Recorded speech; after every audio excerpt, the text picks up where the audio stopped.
parti, Niflette qui va bien et on peut démarrer la vidéo.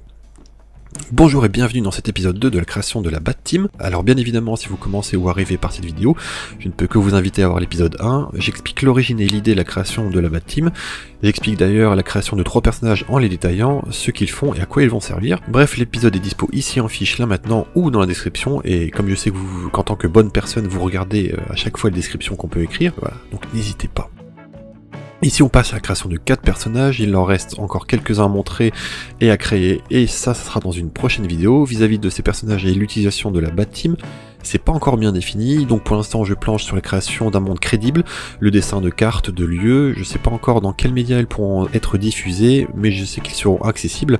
Et si vous suivez un poil les lives, je joue en ce moment sur Steam à le livre dont vous êtes le héros. Et j'ai trouvé de mon côté de quoi faire mon propre roman RPG où je pourrais mêler l'histoire et l'illustration, l'ambiance.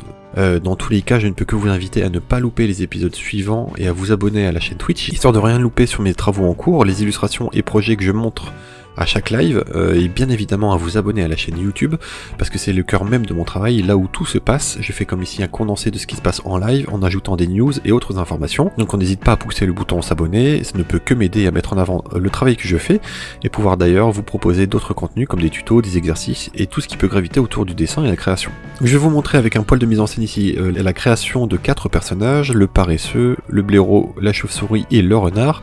Bon, j'annonce de suite, un de mes personnages a pas de nom, il fera l'objet de recherche pour trouver, mais là je sèche et en live on n'a rien trouvé non plus de super. Donc après la mise en scène on passera de personnage en personnage afin d'expliquer et de montrer quelques détails. Bref, on y va.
Donc voilà, les 4 personnages sont finis et intégrés à la Bat Team. On passe au paresseux, donc voici Lotank.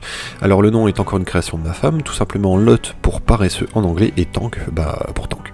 Il est clairement orienté tank, passif, et par contre il a un bouclier et pas vraiment d'arme, mis à part ses griffes. Il a une épaisse armure et son bouclier est relativement large. Son rôle donc est tank, mais a tendance à épuiser les ennemis par sa relative lenteur, et ça épuise d'avoir ça en face. Je pense que n'importe qui en aurait marre. Toutes celles et ceux qui ont vu Zootopia savent de quoi je parle, et surtout pour souligner le côté lent, très très lent. J'ai dessiné un élément qui s'inspire d'un animé, je lui ai fait un bandeau à la Naruto, où je suis presque parti du symbole de Konoha pour le modifier un poil et en faire un escargot. Le paresseux fait partie de l'escargot Noah, cette blague est nulle, mais moi ça me va.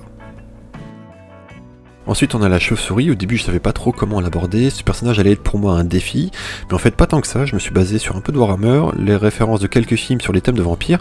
Si vous me dites Twilight, là je vous savate. Quelques photos d'espèces de chauve-souris, dont la chauve-souris vampire. Ici on a un personnage clairement DPS, plutôt furtif, assez agile, qui plane en silence vers sa cible. Je vous présente donc Bloodydale. Alors pourquoi ce pseudo? En tant que chauve-souris à tendance vampirique, je me devais d'inscrire au moins une référence au sang, donc Bloody, ça sonne mieux que sang. Ensuite, sur son torse, on peut voir un B tatoué.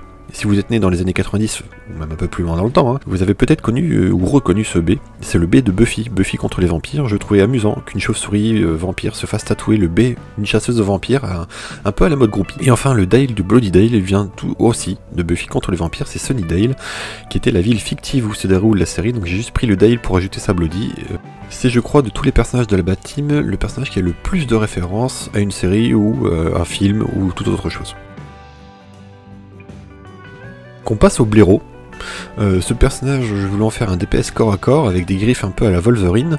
Au niveau du pelage, j'ai voulu le tendre un petit peu vers Bat Panda, et au fur et à mesure que je crée le personnage, une idée a germé dans le chat, et d'un commun accord en fait, c'est que ce personnage aurait été adopté très jeune par Bat Panda, faisant de lui un enfant adoptif. Et quoi de mieux qu'un enfant sauvé qui en grandissant va impressionner son père adoptif en voulant imiter ses prouesses. Ce choix d'ancrage viendra justement renforcer cette histoire, son background de personnage. Donc je vous présente Badgerine, donc Badger c'est pour blaireau en anglais et Rin pour Wolverine. Voilà, le personnage était né.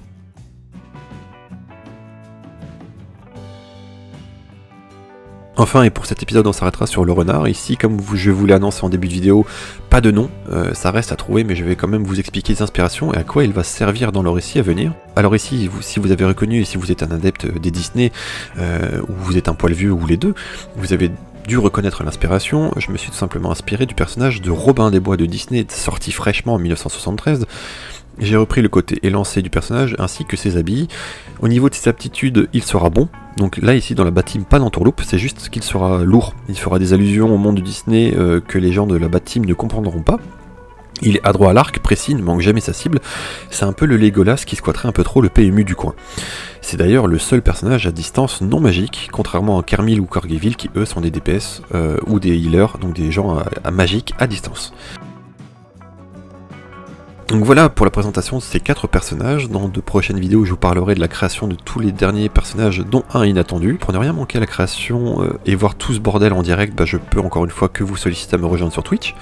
Outre le dessin, je parle et je montre pas mal de projets en cours, notamment le montage de mes vidéos à venir sur YouTube. Du jeu également, qui peut me servir de support à dessin. Tout ça me sert de matière à ma chaîne YouTube, comme je vous l'ai dit, qui est le cœur de mon travail. Alors si vous voulez me soutenir, abonnez-vous et partagez mes vidéos, je ne peux que vous en remercier. Et en parlant de soutien, pour aller encore plus loin, vous avez mon Tipeee et ma boutique de posters. Grâce à ces deux supports, vous pouvez contribuer à la vie de la chaîne, à la production de futures vidéos, comme mon gros projet, c'est la suite de Wolfensword. Si vous n'avez pas vu cette vidéo, c'est aussi en fiche et en description, donc n'hésitez pas, on se dit à la prochaine, et en attendant, portez-vous bien, au revoir.